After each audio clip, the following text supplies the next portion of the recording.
Hello, this is George from Parkgirls Polyculture. We're having a PJ day, and my mom is talking about gardening. Perennials. Okay, totally. So we're in the front yard. We are having a PJ day. You can see I'm in my PJs. Hal's also in his PJs. So it's the second week of October. We're in my front yard, so there's going to be car noise. So my front yard is not very big. We used to have a larger front yard before this house was our house, and half of our front yard has become driveway, which future project is to rip all of that up and put in more garden.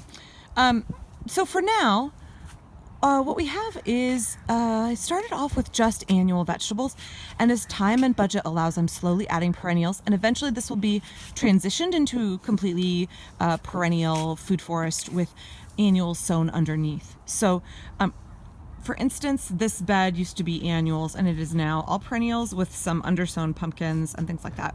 This bed back here, also perennials. All along my neighbor's hedge, there's very small perennials planted.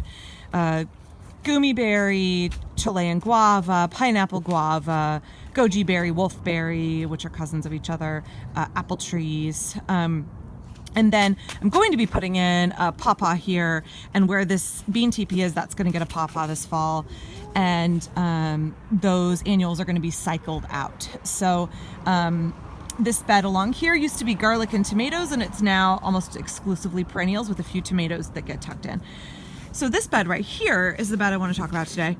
It is one that grew tomatoes and summer squash this year, and it is going to be getting a persimmon guild in here. I have a fuyu in the backyard, and I'm going to be putting in an astringent persimmon called Nikita's Gift, which is an extremely dwarf persimmon. It only gets 7 or 8 feet tall and is very slow growing. I really want some persimmons for drying, so that's why I'm going to get Nikita's Gift if I can get a hold of it. There's already a few perennials in this bed to kind of get it cycling and ready, succession happening here and getting it ready for it to be a perennial polyculture. So there's a hollyhock here. I have some self-sowing annuals that function as perennials, calendula, nasturtium, things like that. Chard that I let freely self-sow in here. I have a very small root cutting of a sea kale, so that will eventually get large. And then up here, as we work our way around this triangular shaped bed, I have this is pineapple mint, which I really like. And if you can see, so here's my feet for perspective here. The mint had crawled all the way out into the path, and I like to grow mint in the ground because it is a heavy feeder and it tends to get rust if it's contained in a pot. So this is a pot with the bottom busted out of it, and it is allowed to freely roam around here. And when it gets out in the path too far, about twice a year, I just rip it up. So here's the rhizomes, the runners, and they're very easy to, Hal, move please, sweetie. They're very easy to just stick your hand under the mulch and rip them up. So in preparation for getting this bed to perennial polyculture, I have torn up all of the annuals that are done for the season and chopped them roughly and put them on this bed. We don't compost in compost bins anymore. I'm all about lazy gardening. So if you are composting in a bin, you're having to haul everything down to the compost, let it work there, haul everything back out when it's done. It's a lot more work for me than I really want to put into it. So instead, I just pile everything in the bed. You can see there's a mix of things: Oregon iris leaves, nasturtiums, the tomatoes and squash that were here.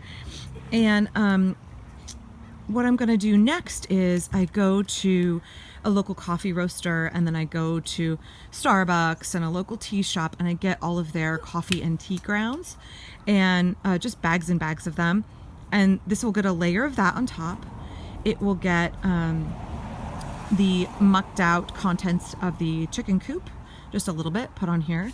And then it will also get chopped and dropped comfrey, which is this plant right here. I had tons of it everywhere over here. And a layer of that, and then it will get a layer of wood chips. So nice Ramiel wood chips. This, I'm dependent on what I can get for free from Chip Drop or the electric company. So it's very varied as to what's going to be in there. And sometimes it's a little bit more piney. Our soil is quite acidic. So if it's really piney and coniferous, I will put a little bit of lime in with it to try and kind of balance the pH. But this is the most important part. So it'll get 2 layers of wood chips and it will cook in there all winter. And then in the spring, I will pull back the wood chips and I will plant through them into the soil. All of this will be, for the most part, broken down and ready to plant in. Sometimes on top of the wood chips, I'll do a cover crop of rye or vetch or clover. I haven't decided if I'm going to do that yet. I might do it. It depends if I have time. So that is how I compost in place in the fall and winter.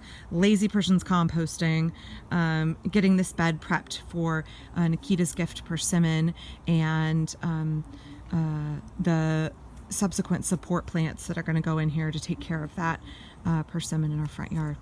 That's it for today. I'll be back in a few days. Thanks.